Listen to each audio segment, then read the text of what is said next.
Hi guys, I've got a warded lock today. That's the keyway.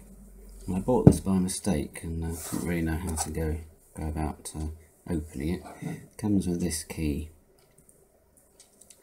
and some of the guys on the forum, thanks for the advice guys, suggested I make this.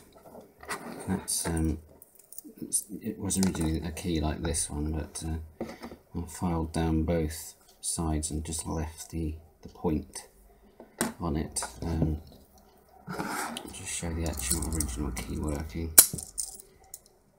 Works perfectly well, but also this little skeleton key, if you can call it that, get that in there, also opens the lock just as easily. And the good thing about this is that it will open all sorts of warded locks of this type.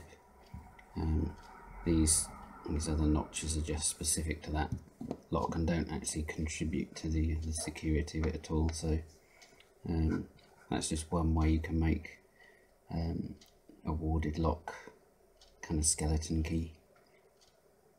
Cheers guys.